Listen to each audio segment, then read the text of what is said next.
So ito na nga po yung mga rescue po natin po, no, napakarami po yan. Nadalhin po sila sa shelter. At yung mga pusa po na nakita ko sa daan, ayan, sila po ay 8 kitten po ang itinapon po at hindi pa sila nakadilat pa ng mga mata nila, itinapon at ulan pa naman ngayon. Naghapon yung ulan, di ko alam kung may bagyo ba. Di ko alam ko po, no, kung sino pong nagtapon sa mga kitten na to. Buti na lang po, napadaan po ako doon, kaya nakita ko sila. So may mga rescue po nga tayo ngayon at hinihintay na lang po yung sasakyan po, no. So dadalhin po sila sa shelter.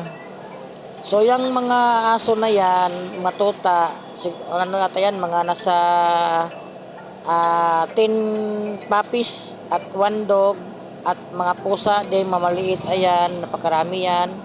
Tapos ayan pa sa unahan, yan yung nasa fruit tray.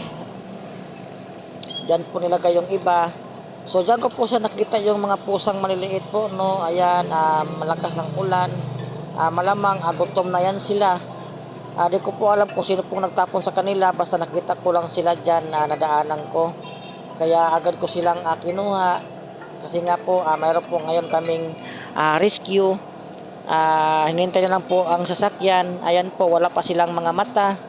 So ayan pa, kasi nga 8 kitten po silang lahat. So di ko alam po, no, kung sino pong nagtapon sa kanila. So ayan na po, no, yung mga puppy. At dito naman mga pusa. At sa ibang kulungan ay mga tuta. So ayan po, no, kasama na po yung mga baby kitten na atin pong nakita kaninang ngayong gabi. So napakarami nila, dadalhin na po yan sila doon sa shelter.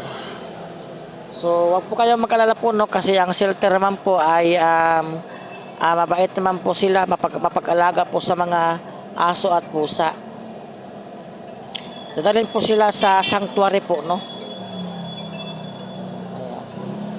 So ayan, kasi nga wala kaming kulungan, kulang yung kulungan namin, kaya nilagay namin sila sa fruit tree.